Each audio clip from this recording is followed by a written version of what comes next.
Golf is back. Hashtag PGA Tour. You are Locked On Fantasy Basketball, your daily podcast on fantasy basketball. Part of the Locked On Podcast Network, your team every day.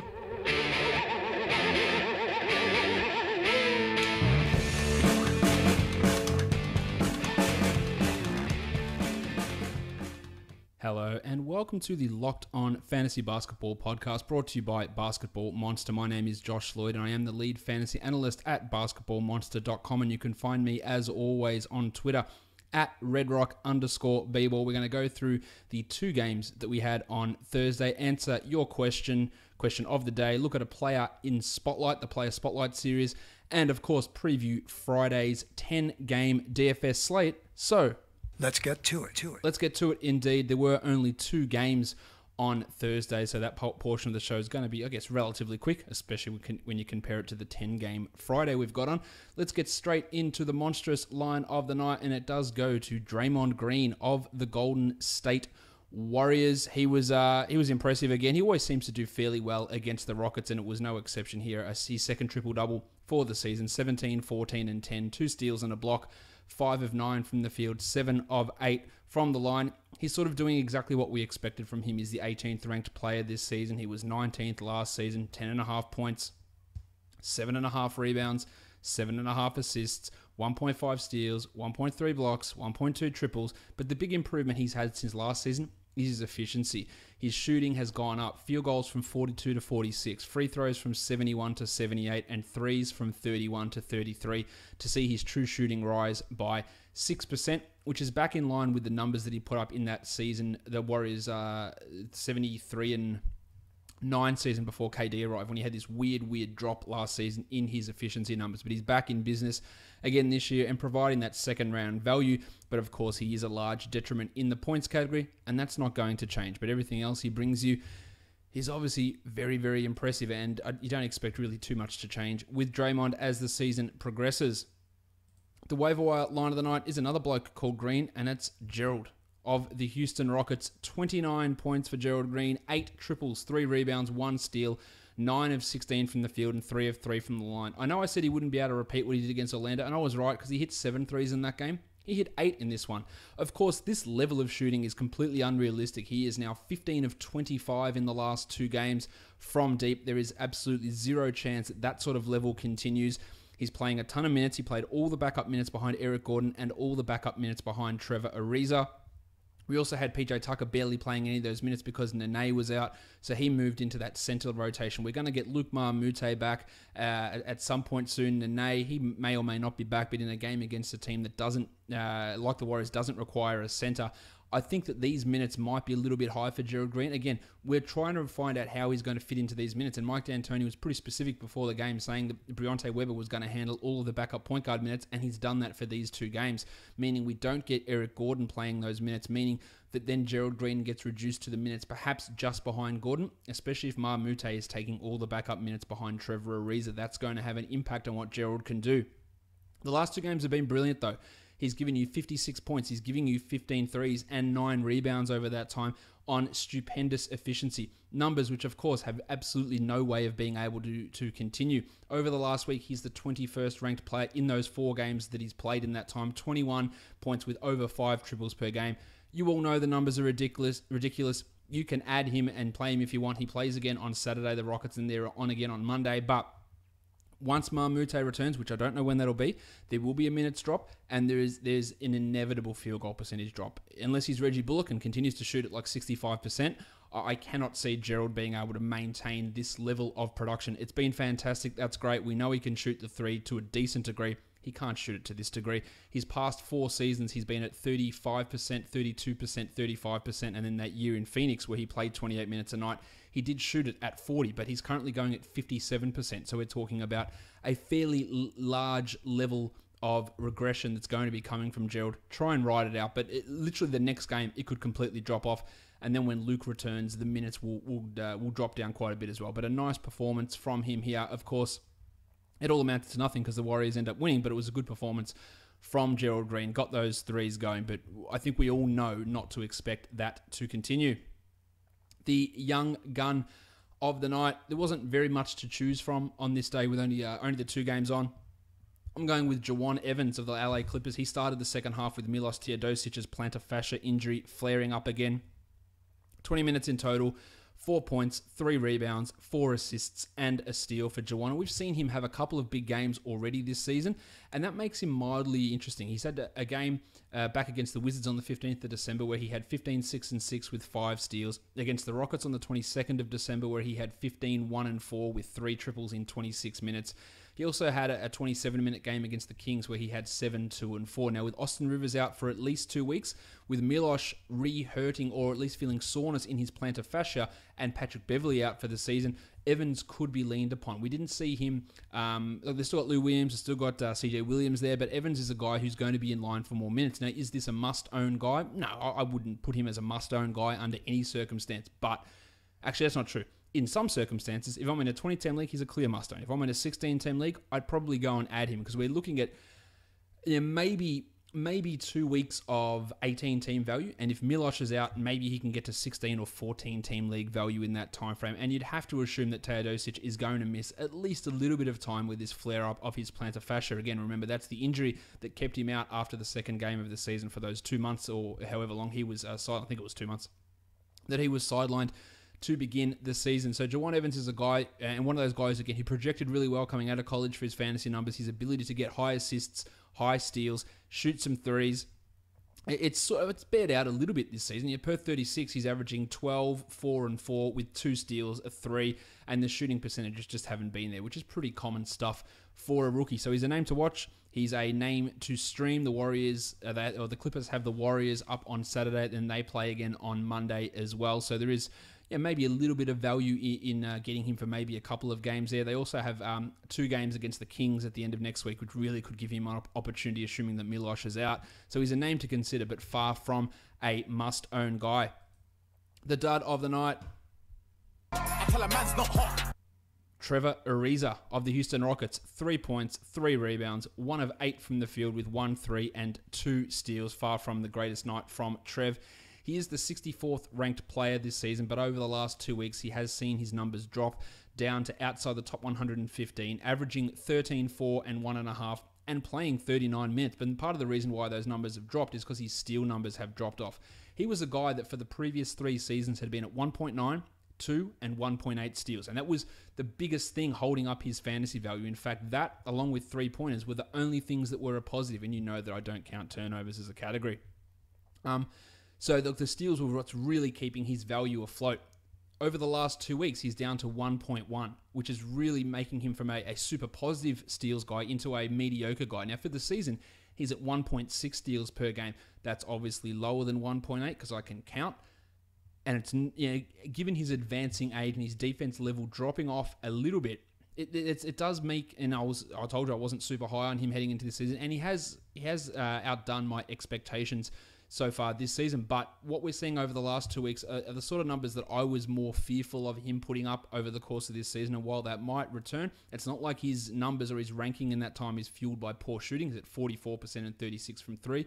It's more that the steals have dropped off. And when you drop by half a steal a game, that's a big difference from being the 60th ranked guy or the 120th ranked guy. That's how big steals can be. And that's why guys, when you look at rankings and projections, guys like Joe Ingles appear so high is because of the steal numbers. They do really influence things quite significantly in those back ends of the rankings. And you can see that pretty much here with Ariza, with all his other numbers being almost identical when you compare the last 2 weeks versus the whole season. It's just that he's at half a steal less, and that drops him down by 50, 60 spots. It is a huge, huge difference and a big drop-off that is something we do have to pay some attention to with him. We're not dropping him or anything like that, but and he got 2 steals in this game, so that's obviously good, but it is something we do want to pay some level of attention to. All right, we're going to get into question time. Because there was only 2 games on today, I'm going to answer 2 questions, and maybe because I didn't want to choose between them because they were both questions that I thought might be interesting. We're not looking at basketball questions on today's show. We're going to vary it up: basketball stuff, fantasy stuff, and other general information type questions. So the questions come from, the first one from Nick Kraft. He's on Twitter at Crafty29, and he says, "You've traveled to the States before, I assume. Where have you been thus far, and where would you like to go next? That's a good question, and I always take submissions from you guys as to where I should go when I travel to the States. I'm undecided if I'm coming over for Summer League again this year now, 2018. Probably will. Haven't decided. I have been to the States 6 times now, I think. Yeah, I think I've been there six different times to the United States. I have been to Vegas a lot, obviously for Summer League. I've been to San Francisco multiple times because my brother was living there for a couple of years. I've been to Los Angeles. I've been to Chicago, which I went for the first time in 2017. I went to Salt Lake City for the first time in 2017. I've been to New York City a few times. I've been to Niagara Falls, the American and the Canadian side. I've been to New Orleans. I have been to Miami. I've been to Orlando. I've been to Washington, D.C. I think that's probably it. I think I've been to Baton Rouge. I drove out there one day on a day trip.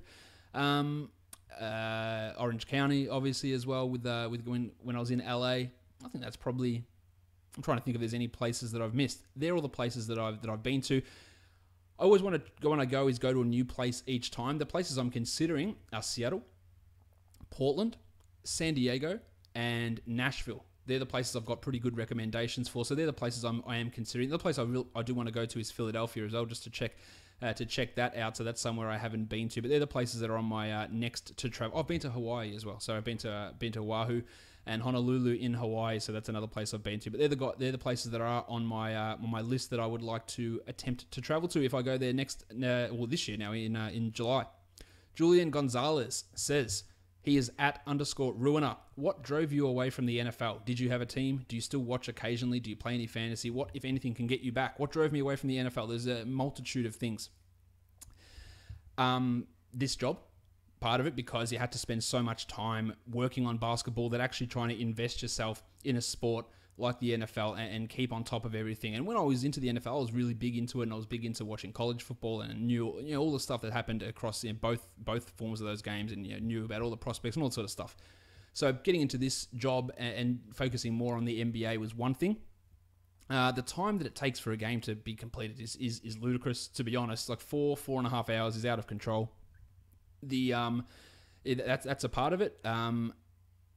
The way the NFL handled many things, the Ray Rice stuff was putrid. I thought that was really poor, and just the ridiculousness of the unchecked cracks to the head. I remember I tried to watch a couple of years ago, maybe it was last season, and it was opening night. It was Broncos Panthers, I believe, and Cam Newton was just getting hit in the head every single time. The bloke could barely stand up. He didn't know what he was doing. What's the point in this? This guy is just getting smashed in the head every single play. They are targeting his head. They're using their heads as weapons.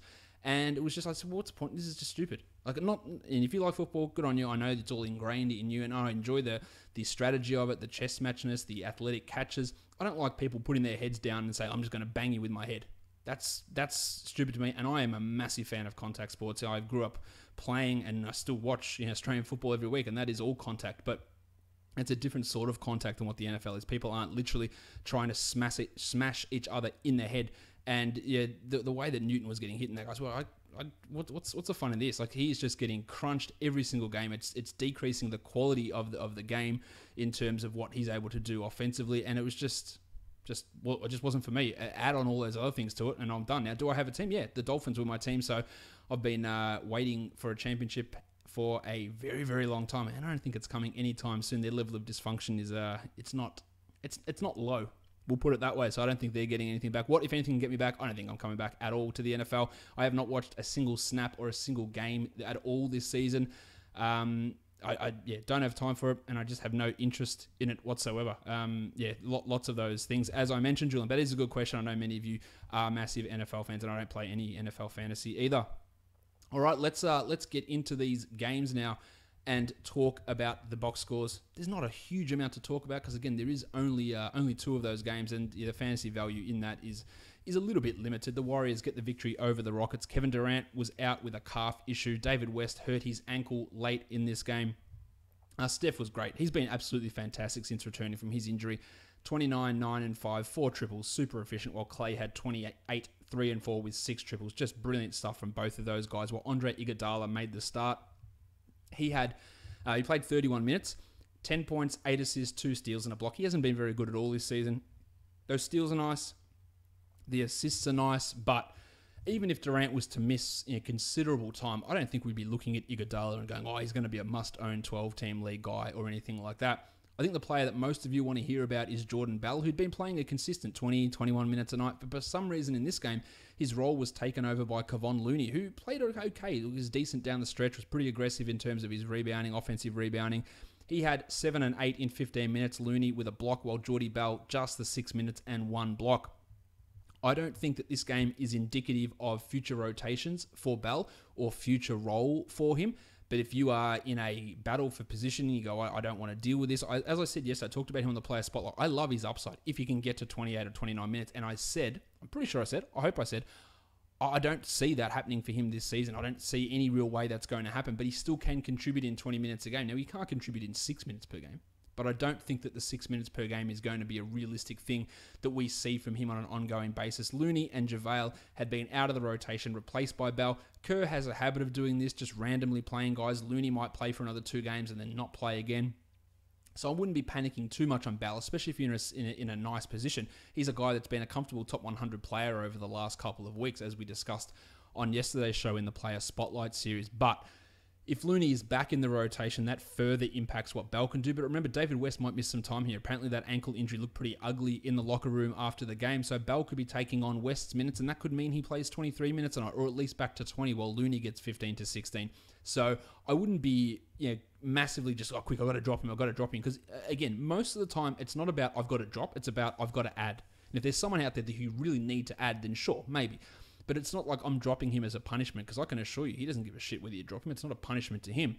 And it's a one-game thing, maybe because of the opponent. We'll see how it all goes. But it obviously wasn't a great thing for Jordan Bell and his fantasy value this game.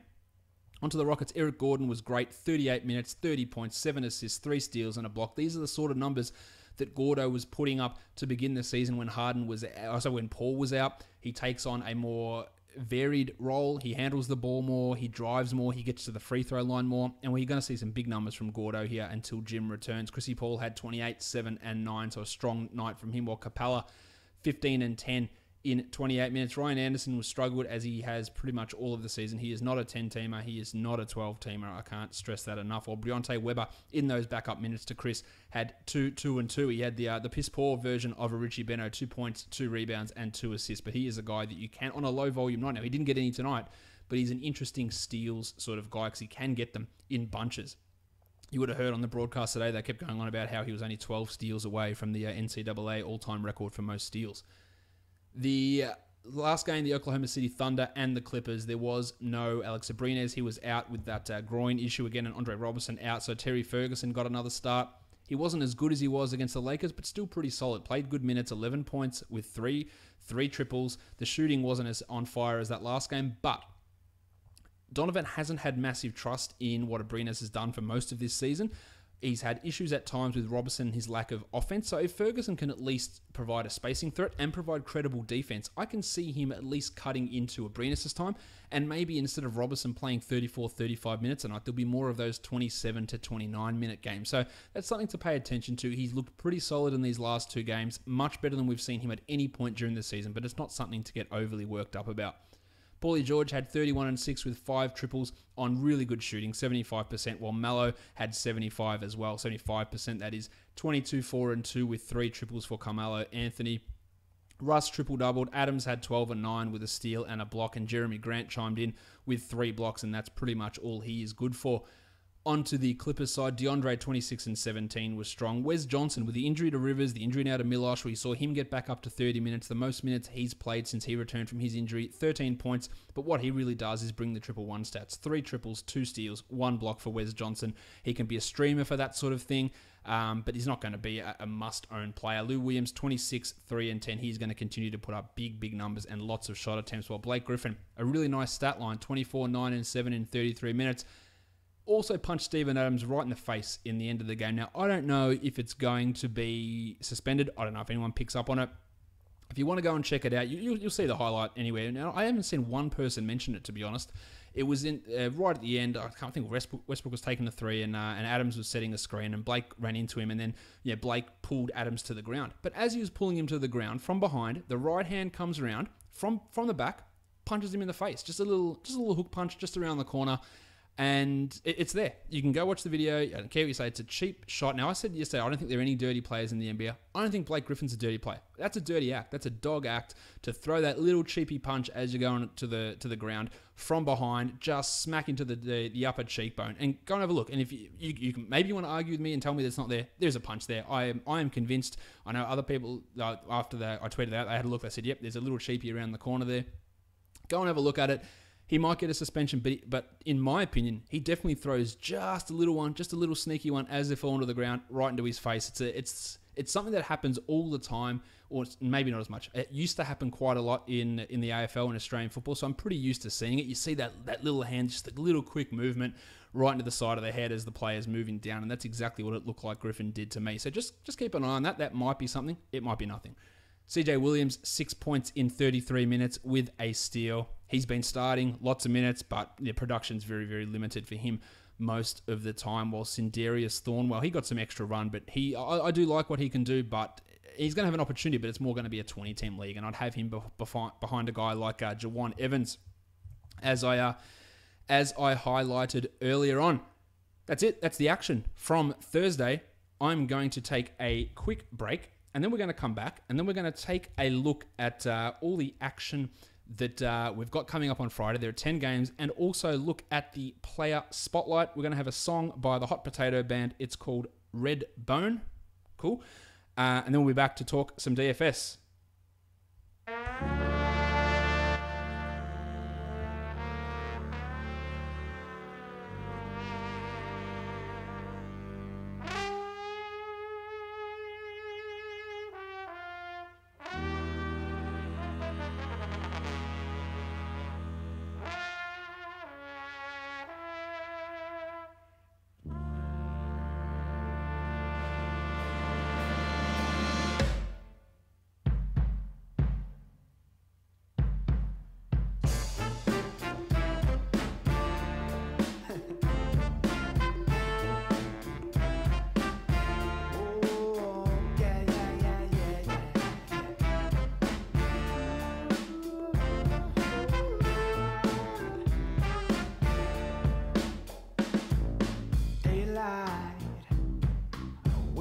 Feeling like it don't play right. I used to know, but now it don't feel right. And it made me put away my pride. So long, it made a brother wait for it so long. It make it hard for a boy like me. All right, let's have a look at the player spotlight. And today's podcast, we had multiple people request this guy, and it is, of course, my mate, Marquise Chris of the Phoenix Suns. Chris is a guy who I've been fairly vociferously down on for his piss-poor attitude, horrendous on-court play, propensity to foul, bad defense, all that sort of stuff. But I'm happy to admit when things change, and they've changed. I'm not going to admit that I was wrong, because I wasn't wrong at the time. He was terrible, and he was playing bad, and I said that I'd lost hope in him becoming a good player. It wasn't all gone, but I'd lost hope. He's turned it around. I'm not convinced that it's here to stay, because we saw some decent runs from him last season. But over the last 6 games, he's the 66th ranked player in fantasy, averaging 28 minutes a night, which is hugely important, the fact that he's staying on the court for 28 minutes. 13 points, 7.5 rebounds, 2 assists, and he's averaging over the triple 1.5. 2 triples, 1.5 steals, and 1.5 blocks. But perhaps most importantly, 56% field goals and 46% from 3. This is a guy that last season shot 32% from 3 and 45 from the field, and this season is at 43 and 33. So some interesting numbers. But what do you believe? Because in that time, he's at 56 from the field. He's at 46 from 3. He's at 44% from the line. So from the 3 shooting categories, his worst percentage is from the free throw line, which makes 0 sense. In everyone else's case, that's the best one by 20, 30%. So is he having a fluky hot streak from the field and from 3, or is he having a ridiculous cold streak from the free throw line? I guess trying to determine which one of those is the real thing is a key to trying to work out what Chris is going to be able to provide. Now, I do think that he does have a much stronger rest of the season from here, and I believe he's a pickup in pretty much every league, but I'm not convinced he's turning into a good player. He did have that nice game-winning block on that alley-oop the other day. He's hitting threes, obviously, and taking them at a much higher rate. He's at, over the last 6 games, 4.3 3-point attempts per game, where for the season he's at 2.6, and I guess that happens when you've got extra confidence and you're playing those extra 6 to 7 minutes per game. That's really helping what he can do. Along with the increased efficiency, he's seen his usage rise up to 20% over those 6 games, which is up from 16% over the course of the season. So he has been impressive. He's hit multiple threes in 4 consecutive games. He's had a block in 5 of the last 6 games, not including the last one. So he had a streak of 5 games in a row with a block. He's a guy that you've got to go and add. But overall, the numbers from a real-life on-court perspective, they're not promising. He's got a PER of 11, which is worse than last season. He's still got a negative box score plus-minus, a well below average win share number. But one thing I can say is impressive is his 3-point rates increased this season. His free throw rates increased this season. They're all positives. And he has looked better as a defender than what he did last season. So things are starting to push forward for Marquise Chris. And I guess the big thing is last season the Suns were 8.7 points per 100 possessions better off with him on the bench. This season, they are 5.8 points better off when he is on the court. That is a huge, huge swing we're talking about here. Talking about 13, 14-point swing based from last season to this season as to how valuable he is in terms of production on the court. So that is an impressive part of what he's been able to do. I think he's a guy you go and grab. And as I've said 30, 40, 100 times, I don't think he's a great on-court player, but when he's out there, he can put up the fantasy stats. And we're seeing that at the moment. The fouls are down, the minutes are up, and the production is following. So in that case, you add him, and I think you have to own him in pretty much every league. You have to be careful of that free throw percentage. But aside from that, I'm pretty happy with what we're seeing from Chris. It is his 2nd season. He is only 20 years of age. And where is he? I'm trying to find his birthday. It's not listed on here, so that's awesome. I was going to tell you when he turns 21. There it is. He's only 20 and a half, so we're talking about another 6 months before he turns 21, which will be in July. So yeah, he's still very, very young. Progression is happening. Let's just hope it sticks for more than this 6-game stretch, which is where it currently is, which, again, it's hard to extrapolate everything out from a 6-game sample size, but things are definitely traveling in the right direction for Marquise Chris. The perfect DFS lineup from Thursday: Fangel, Steph Curry, 47.3, Fat Face Ray Felton, 22.1, Eric Gordon, 55.1, Lou Williams, 40.6, Gerald Green, 35.6, Andre Iguodala, 32.6, Draymond had 53.8. According to my graphic here, Blake Griffin had 443. That's incorrect. He had 44.3, and DeAndre had 48.9 for a total of 380.3, and that cost $60,000 on DraftKings. Steph, 50.25, Lou Williams, 46.25, Gerald Green, 38.75, Draymond, 58, DeAndre, 51.25, Eric Gordon, 52.75, Andre Iguodala, 30.75, and Klay Thompson, 40.25 for a total of 368.25, and that cost $49,400 dues. The next game we're going to take, or the first game we're going to take a look at, is the Detroit Pistons and the Philadelphia 76ers. Of course, we need to know the status of one Andre Drummond, who was a weird late scratch in that game against Miami. We also don't know if Stan Johnson is going to play. We assume that Joel Embiid will be fine from his hand because he did play in that game against the Spurs, but it's always worth paying attention. At least it's the first game of the night. And if you're going to roster Embiid in DFS, make sure you're able to stay tuned to Twitter, to the Basketball Monster Twitter feed, to our Basketball Monster status update page, so you can actually see the news as it goes down, rather than setting your lineup an hour in advance and then getting pissed when you come back and things have changed. That's one of the things. If you want to be a successful DFS guy, you have to have that time, at least leading up until lock, to pay attention to those things. At point guard, TJ McConnell, 4,400. He put up a few nice games, but that has dropped off recently. I'm not really feeling too excited there. Well, Dwight Bikes has been, instated as the Pistons' backup point guard, or at least in the last game. I don't know if that's going to continue. He's a very unsexy DFS guy. Then you've got the guys who actually start. Ish Smith at 6,100, whose numbers were pretty good up until that last game where he just put up the 24. It is a good matchup for Ish. Point guards have done pretty well against the Sixers. this season. I think he's not a bad cash guy with limited upside. At shooting guard, Reddick's at 5,300. I think that's really strong for cash. His lowest score in his last 5 is 21, which is a very, very strong floor. While Avery Bradley at 6,000, that's a big drop. He played 38 minutes in that last game and shot the ball horribly. He's been bad for the majority of this season. I think 6,000 is just way too much for me to feel confident about using him. Lawawu, Cabarro, Luki Kennard. Maybe Kennard as a GPP on a 10-game slate. You want to differentiate yourself. He's played well, but I wouldn't feel great about it. If Stan Johnson's out, I'd be more interested in Kennard. At small forward, Bob Cove has really struggled, averaging just 22 over his last 5. He's a $6,000 guy. I would rather take Covington than Avery Bradley, but I wouldn't want to use him in cash. He is a GPP sort of a guy who does have 50-point upside. Probably more realistic to say 40-point upside, but that's still good at 6x. That's not at 6,000. That's talking almost 7x worth of value that he can get to. Reggie Bullock at 4,500. Even though he's been shooting crazily, like another 60% shooting night in the last game, he only put up 19 FanDuel points, and that's not enough at 4,500.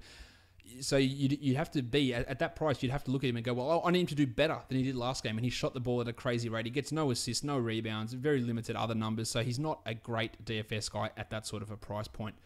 Stan Johnson's just not a good fantasy guy at all. At power forward, Benny Simmons, 8,600. The numbers look back on track for Simo. He had 39 the last time he took on the Pistons. He's averaging 40 across the last 3 after a little bit of a blip.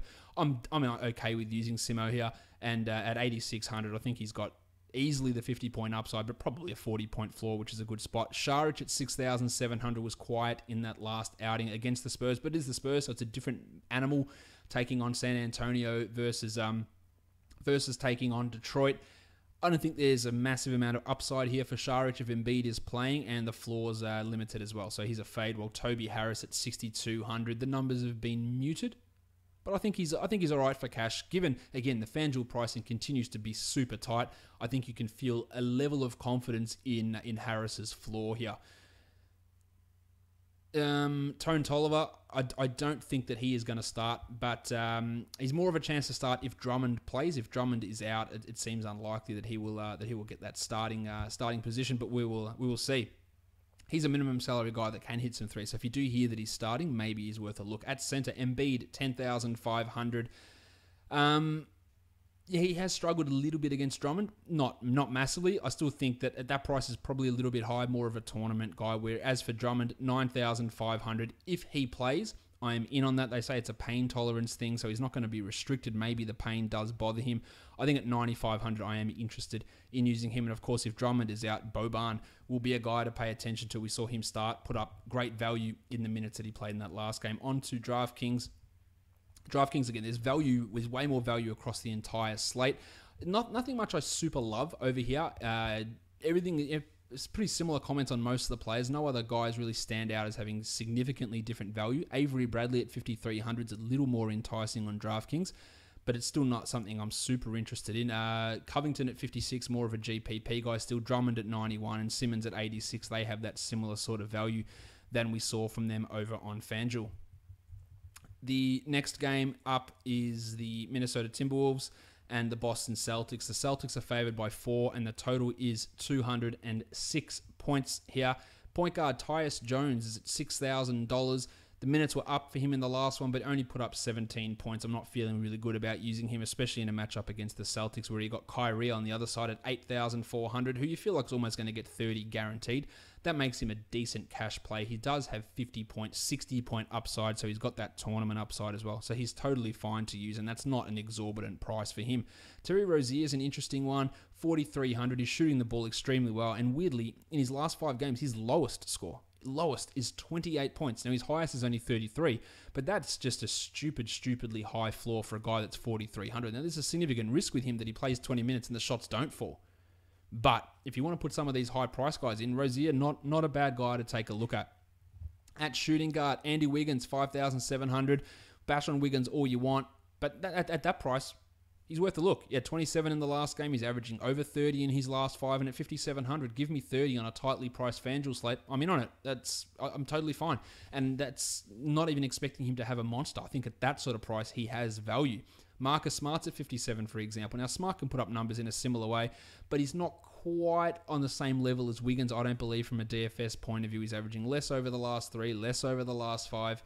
He's got a lower total score or highest score for the season. Everything leans Wiggins, so he'd be the guy that I would be taking there at exactly the same price. At small forward, Jaylen Brown's at 5,800. Had 35 against the Cavs. It's a good performance. I think he's a strong cash play. His minutes aren't going anywhere, and the production's fairly solid. We don't really care too much about his piss-poor free throw shooting in this format. Well, Jim Butler, 9,800 for Jim, putting up some really strong numbers. In fact, his lowest score over the last 5 is 39. It's a lot.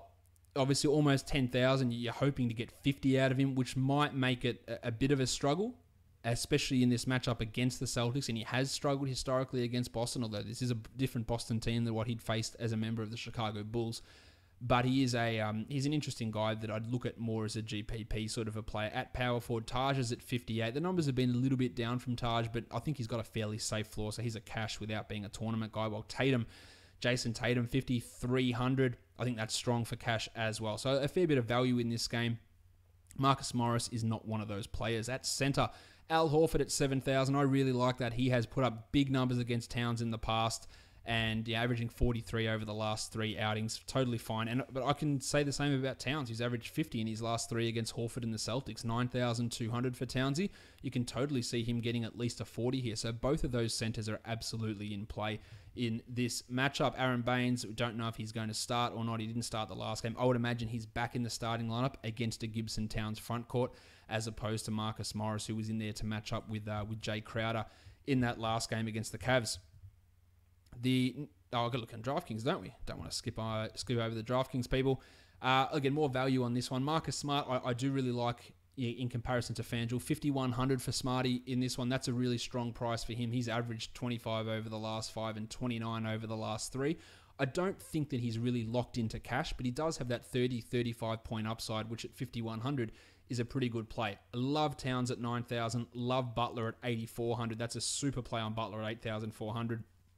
And Tyus Jones, way more appealing on DraftKings at 4,900. Still not ready to go in on it, especially not as a cash guy, but there is something there for the tournaments at 4,900 for Tyus Jones. All right, let's go to that next game now. It's the Toronto Raptors. It is the Milwaukee Bucks. The spread is even, and the total is 216.5. We just saw these teams going up against each other the other day, so maybe can we expect another Thon McCurr performance, as we saw from him the last time and in the playoffs where he was quite strong. I don't think we should be relying upon that, but it's something to pay attention to for your tournaments. Eric Bledsoe, 7,200. He has torn apart the Raptors in the past. He averages 54 the last 3 times. The last matchup was no exception. I really think he's a strong option at 7,200, whereas Lowry at 7,500, also a strong option. I would prefer Bledsoe. It saves you money. He had a down game in his last outing, only 18 points in a blowout victory, but I think he'll be back in business here.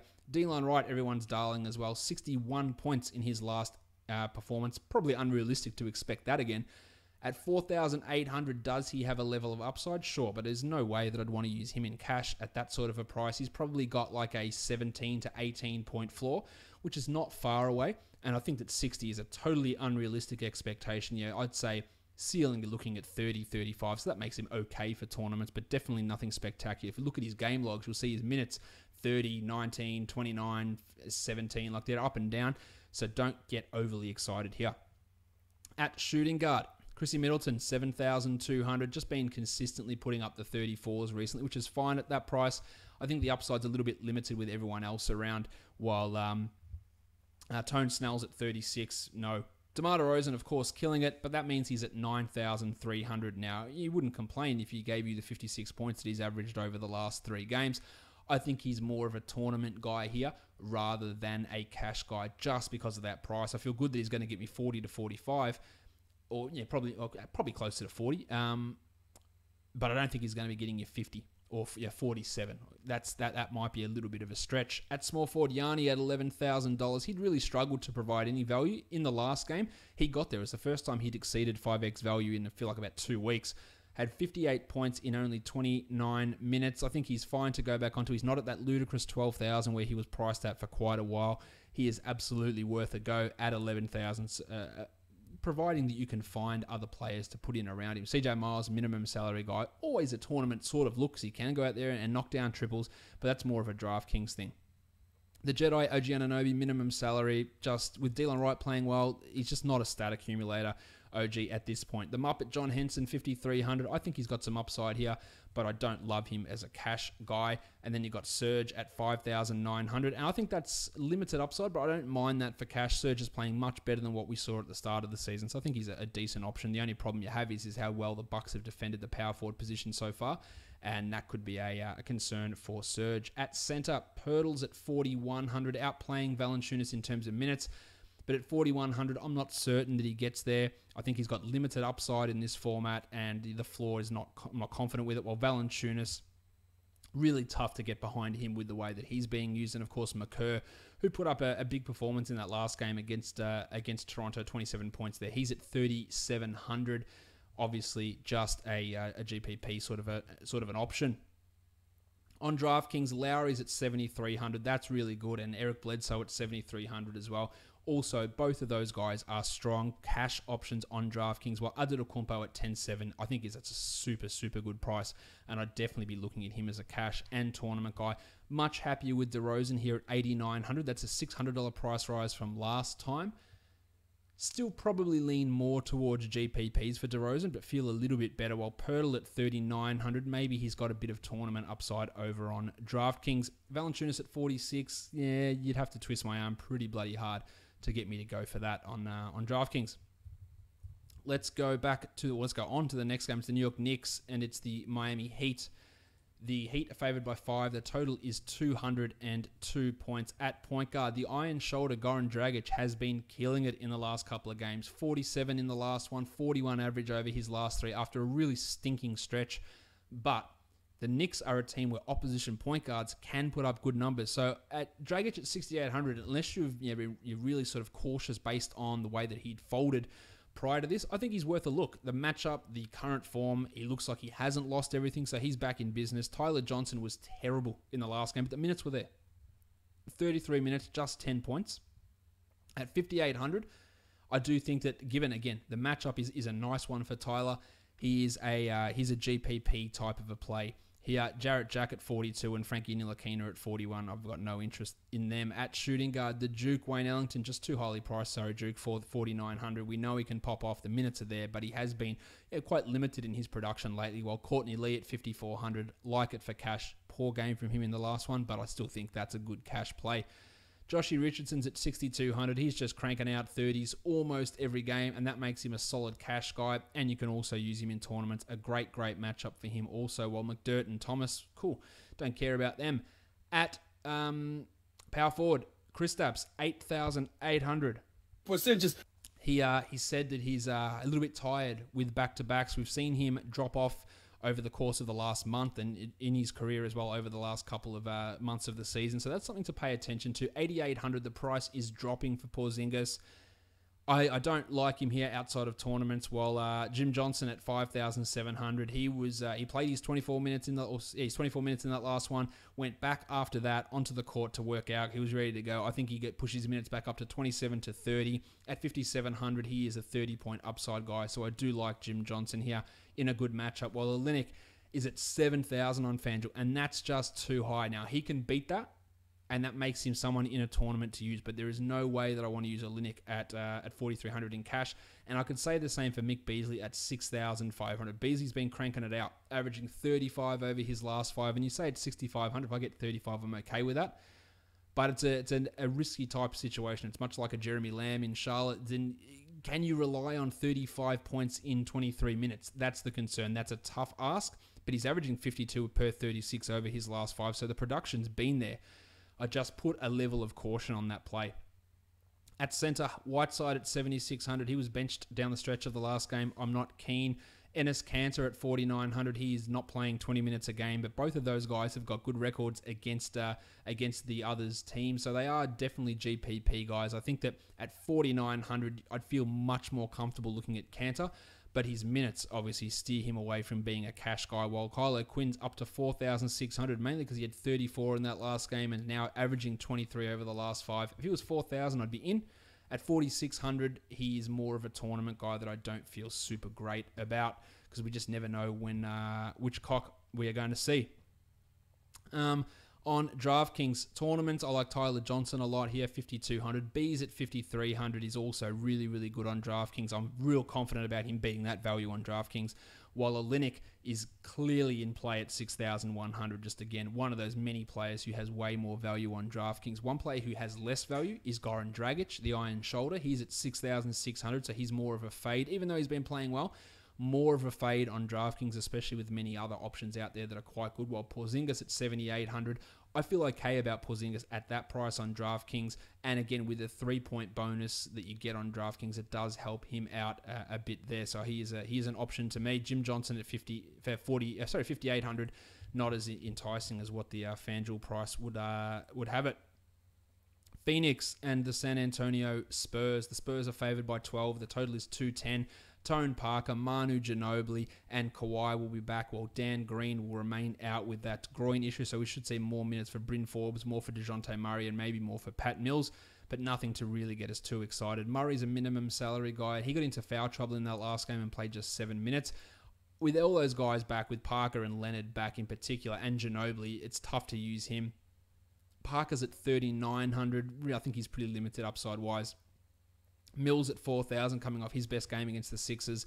Again, I think he'll be fairly limited here, but he's always a GPP type of a play, but that was close to his best game in that outing against the Sixers. As for the Suns point guards, Ulis and Cannon, they're not going to even add up to 48 minutes because Booker plays 5 to 6 minutes a game at point guard. Really hard to use those guys. At shooting guard, I like Manu here, 3,600 for Ginobili. He's playing 20 minutes a night on the nights that he plays. He's got 30 to 35 point upside. I think that at 3,600, he is an interesting cash guy, an interesting tournament guy to help get you some other expensive guys in, while Booker at 7,800. I'm not too worried about the fact that he only had 25 in a back-to-back in that last game at altitude. I am in on him. It is the Spurs, so that's a level of worry, but Dan Green's out, so that's a perimeter defender not there. Yes, Kawhi could go on him, but Kawhi could also be forced onto TJ Warren, so I like Devin Booker here at that price. Speaking of Tony Warren Jr., he is at 7,500, and since Booker's been back, his numbers have been much better. 38 points over the last 3 for TJ at 7,500. I feel like for him, for cash, it's okay. I'd probably discount him a bit because of the matchup. He's not the player that Booker is, of course, so that he's less likely to fight through that poor matchup, but he's still definitely someone who's playable as a tournament sort of a guy. Kyle Anderson will see his minutes drop because Kawhi is back, and Leonard's at 8,100. Look, he had 50 points in his last game in 31 minutes, so you expect he can get close to 30 minutes again, but they won't need to push him against the Suns most likely, so I think 8,100 is just probably a bit high. At power forward, LaMarcus Aldridge, 8,700, averaging 42 over the last 5. Some good performances in there, some with Kawhi, some without Kawhi. A pretty decent floor, a good matchup.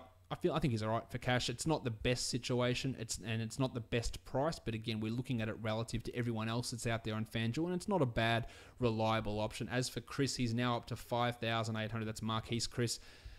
I'm not ready to lock him in at cash at that price just because the foul trouble can really torpedo things. But if he plays 30 minutes, I feel good that he'll smash through that. That makes him a GPP sort of a guy. At center, Alex Len, Pau Gasol. They've been poor recently. 17 average for the last 3 for Pau, 14 for Len.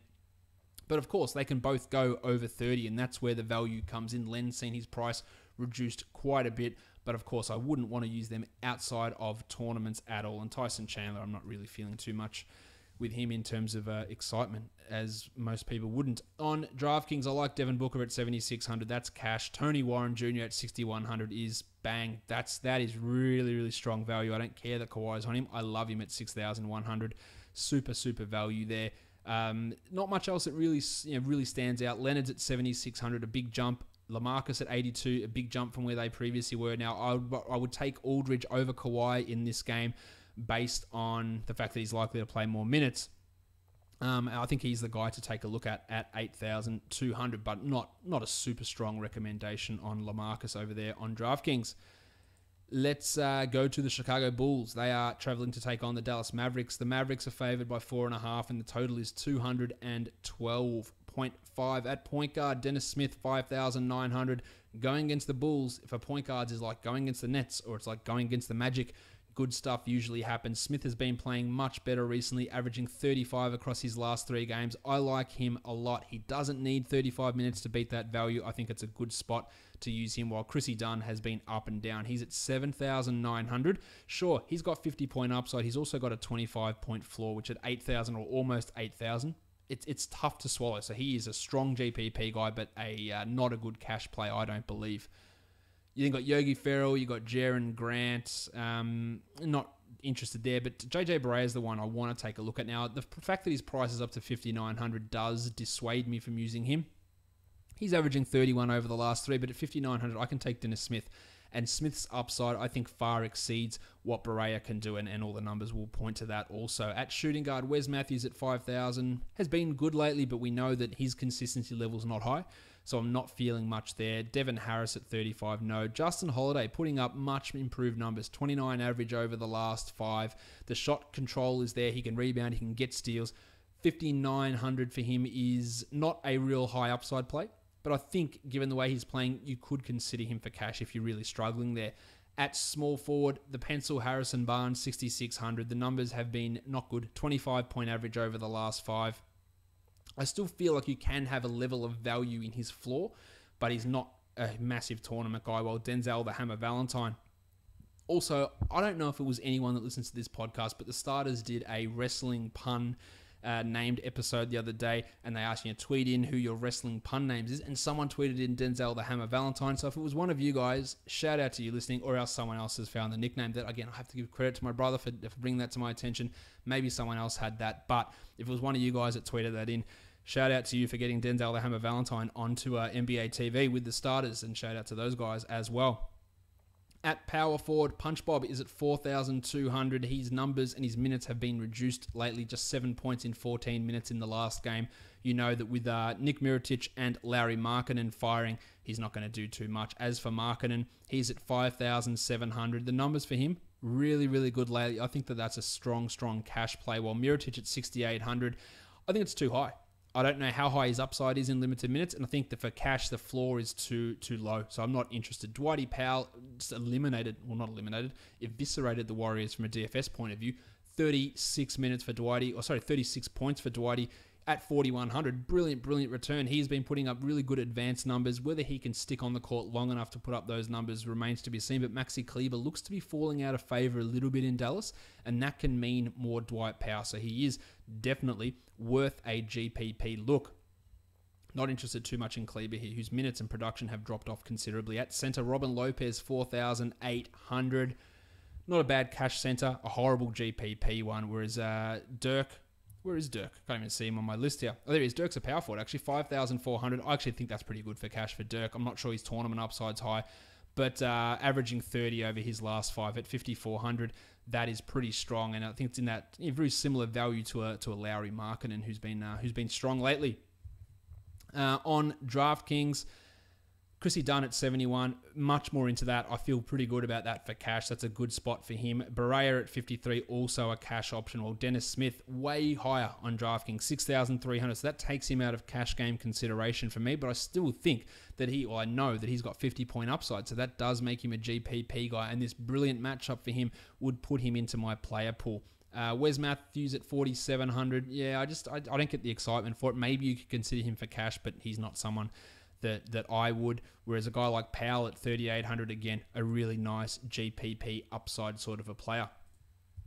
All right, let's go on to the next game.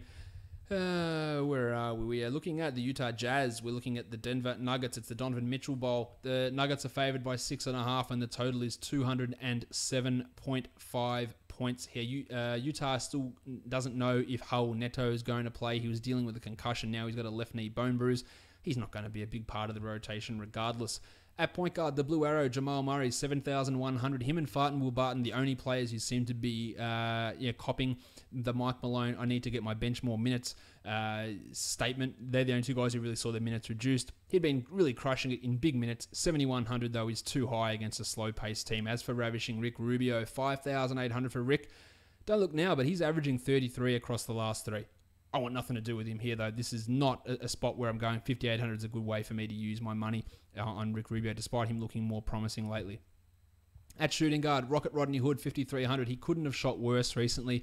Someone asked me today, do I expect this sort of shooting to continue? No. He's shot 28% over his last 6 games. There is absolutely zero chance that he remains from here on out a 28% shooter. So at some point, it's going to come back. He's still getting 30 minutes a night. He's still getting the shots up. And when they fall at even a decent rate, at 5,300, he can smash through that. So I do like him as a GPP option here. Just be aware that for cash, he is a really tough guy to rely upon. As for the Don, 7,500 for Mitchell. I like that here. I like the floor for him. I like the 50-point upside. I think it's a strong option. Farton Will Barton at 6,000. Not interested. He's still dealing with that illness. They said he's fine to play. Not interested in him. While Gaz Harris at 6,800. Just an absolute monster in that last game. 47 minutes for Gaz. I think he's. I don't think his upside that great at that price in a slow matchup. There are other players that I would rather take. At small forward, Joe Johnson had a big one in the last one. 4,100 for Joe. 31 points. The only time he's really even gotten close to looking like that sort of player. In a GPP, sure, if you expect that to continue, especially as the Nuggets are going to go big, meaning we're probably going to have Tabo out of the rotation and more Jerebko and Joe Johnson, as we saw against the Pelicans. So that could give him a bit more extra, but of course for cash, we're not interested. Well, Jingle and Joe's at 5,000. He's been playing okay on the court, but his fantasy production hasn't been making it up to that sort of a level. Good old Baby Neck at 5,200. Sometimes it may be good, sometimes it may be shit. Yep, that's pretty much how he's been all season. 36 in the last game. He had a 12-point game a couple of games ago. He's up and down. At 5,200, if it wasn't this matchup, I'd be in on him. But it is this matchup. It's the Jazz. It's slower. Ingles is a very, very good defender. So I think, although you might see Jinglin move across to Gaz and try and stop him or the Blue Arrow. I don't really love Wilson here too much. Sometimes maybe good. Trey Lyles, 6,200. Literally just putting up numbers consistently. If you want to go revenge game, it's his former team. The lowest score that Trey Lyles has had in his last 5 is 26 points, which is remarkably high to me. I didn't realize his floor was as high as it is. Still not totally convinced at that price that he's a good play, but the numbers are speaking for themselves. His floor's great. It's a solid cash option. The minutes aren't going away. If for some reason Malone takes minutes away from Lyles to give them to Fareed, then I don't know what life is anymore, but it is the doctor, so anything could really go down. Derek Favors at 6,400. He's got a very good record against the Nuggets, so that's something to pay attention to, but I don't feel good about it. He's not quite himself. He's more of a tournament guy. Jonas Jerebko should get a start at minimum salary, maybe, but I'd more likely say probably not. At center, Nikola Jokic, 9,700. The numbers don't look great against the Jazz, but remember that's the Rudy Gobert Jazz. Averaging 29 over the last 3 for Jokic. I would look at him more as a tournament guy at 9,700. That's too high. Mason Plumlee, 5,300. Big game in the last one, fueled by 5 blocks. So remember that. And therefore, don't get too excited what Epe Udo is minimum salary. And there is a significant reason for that. On DraftKings, Jokic at 8,800, much more appealing on DraftKings. Absolutely consider him for cash, but again, more tournaments. Trey Lyles at 54 is a brilliant cash play, I believe, while Baby Neck at 48, I feel much better about him at that price on DraftKings than I do about him over on FanDuel. So some value there. Joe Johnson at 36, again, a tournament guy. The Don at 7,500, that's worse than what it is over on FanDuel. And the Blue Arrow at 6,900, not feeling super great about Jamal Murray, just with the Malone minutes uncertainty. The MMU. Washington. Memphis, the Wizards are favored by 4.5, and the total is 206.5 points. We know Conley's out. We know Andy Harrison is doubtful with a shoulder issue for the Grizzlies. Chandler Parsons is out as well. At point guard, John Wall's at 9,300. He's struggled so far this season, but still averaging 45 over the last 3 and 42 over the last 5. I'll take that. The matchup's a little bit of a negative for him, but I still think that on this slate, he's worth a look. Maybe as a different option to, say, a Kyrie Irving. At shooting guard, you've got Tyreek at 8,400. He's just continually... I didn't mention the other point guards because Mario Chalmers and Tomas Satoransky aren't going to get it done. Tyreek's at 8,400. Just consistent numbers all the time. I'm fine with him. Lowest score in the last 5, 38. That is a monster floor. He's carrying everything for this Grizzlies team, and somehow his salary dropped by $600. He is absolutely someone to go for. While Braddles Beal at 8,600. Also, since the return of John Wall, he is killing it. 47-point average in those last 3, 46 across the last 5. At 8,600, I feel like he is a good cash play. also with the tournament upside. With Andy Harrison not likely to play, we might see Wayne Selden start, and he's just $100 over minimum. He closed the game against the Clippers. He had 19 points in that one, so don't fade Selden completely in tournaments because we saw him have a few decent performances. Otto Porter, 6,800 for Otto. I don't know what to make of Porter so much of the time. I don't feel like he's a strong cash play. I don't feel like he's a strong GPP play. He's more of a fade in most of these scenarios. Jim Ennis, Dylan Brooks, Kelly Oubre, nothing for me to get excited about with those other small forwards. Markeith, 4,900 for Markieff Morris. I like that as a tournament play. He's done very well against Memphis in the past in previous seasons with a 33-point average. It's a different Markieff this season than last season, that's granted. But at 4,900, he's absolutely worth a look. Jarrell Martin, 3,600. Mike Scott, 35. I'm taking one of those guys. It's going to be Scotty as a GPP type of a guy, but none of them really get me excited. And JaMychal Green gets me the opposite of excited, despite that big performance that he had in his last game. At centre, Marcin Gortat at 46. Could he get extra minutes to match up against the girth of Marc Gasol? Maybe. He had 37 in 29 minutes in the last game. He's done decently well against Gasol in the past. I think he's a sneaky cash guy, also a 35-point tournament upside guy here, and I am not the biggest Gortat fan, while Marc Gasol at 8,200, just way too high. He's just missing so many shots. He's not producing anywhere near that level. That is fade time for me. On DraftKings, I like Beal a lot, 7,900. Tyreek is strong at 8,000, and Johnny Wall at 87 is also pretty good, but probably more lean towards tournaments. I'm fading Gasol as well. And everyone else fairly similar. Gortat, Morris with that tournament upside. Mike Scott as your GPP flyer type of a guy. Got 2 more games to go before we wrap this up. The Atlanta Hawks and the Portland Trailblazers. The Blazers are favored by 7, and the total is 207 points here. Dame Lillard appeared on the injury report with a calf issue. He had that wrap the other day, so not the hamstring, but still got to pay attention there. Lillard's at 8,700. Love the matchup for him. I'm in on using him for cash and tournaments, while Dennis Schroeder at 7,400.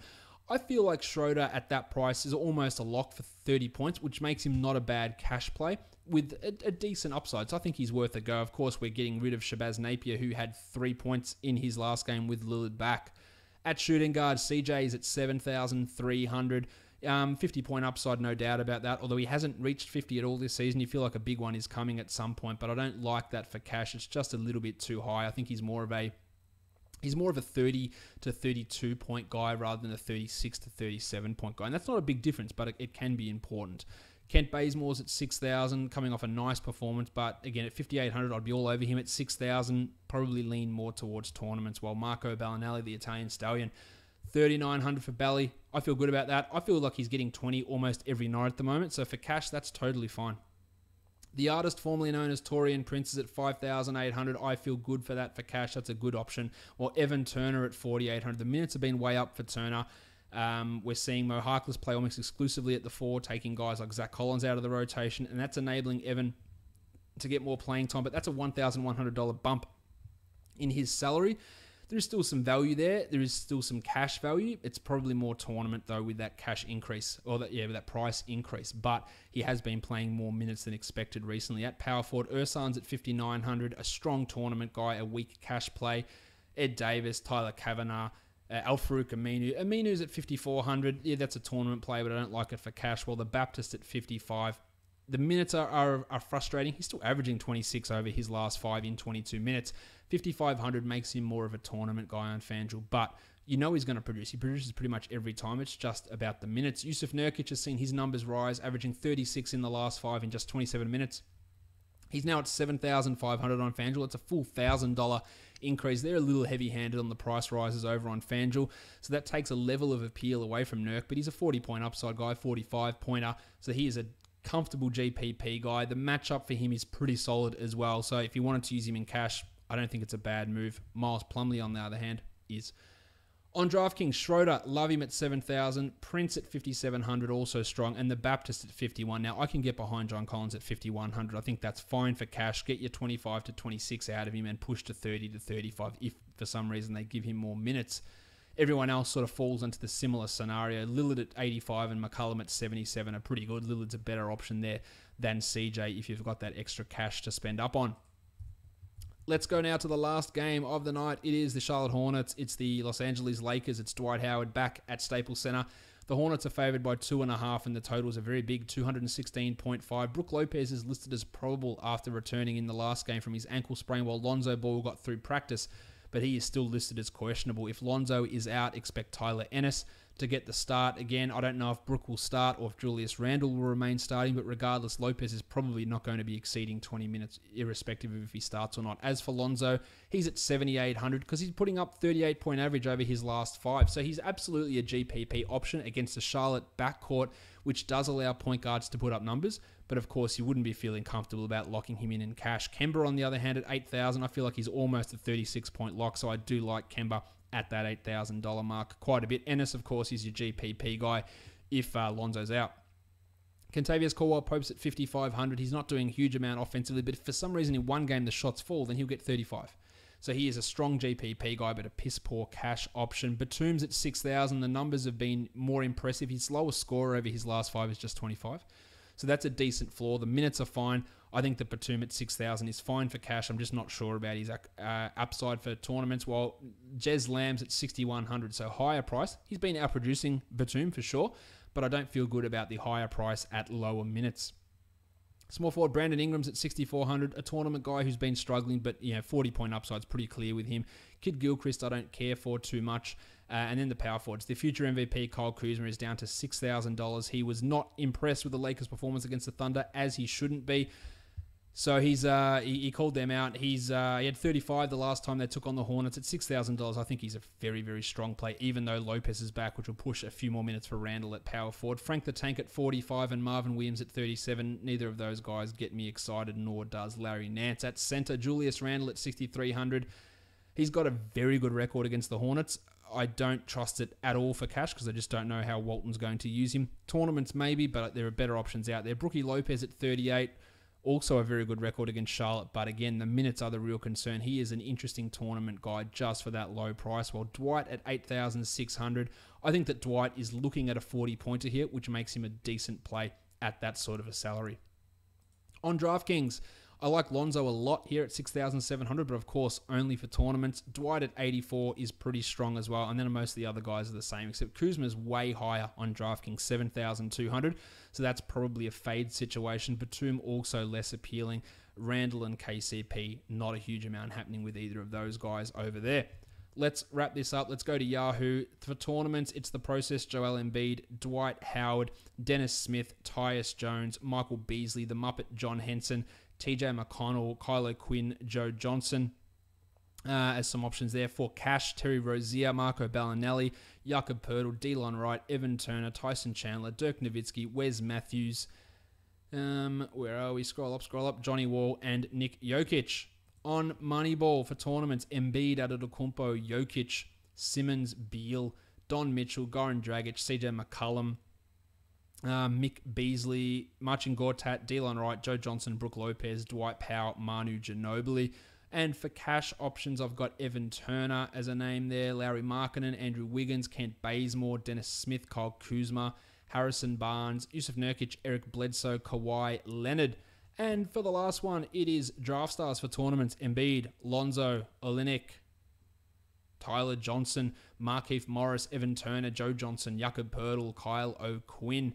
And for cash plays, it's Mason Plumlee, Wilson Chandler, Ersan Ilyasova, Justin Holiday, Mick Beasley, the artist formerly known as Torian Prince, JJ Barea, Otto Porter, Dario Saric, Chrissy Dunn, Kyle Lowry, and Nikola Jokic. Don't forget to check out the rest of the Locked On Podcast Network and follow along on Twitter at Locked On NBA Net. Same on Facebook. And if you are listening to this podcast on Apple Podcasts, go and leave a 5-star review. You can also find this show on Google Play, on Spotify, on Stitcher, and on TuneIn, and of course on YouTube, where you can give it a thumbs up and a subscription. That's a great way of supporting the show as well. I hope you guys have a successful fantasy weekend.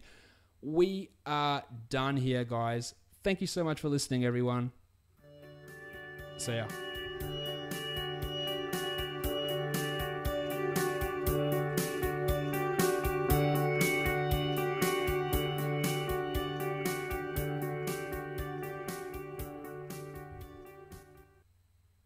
Kent Bazemore.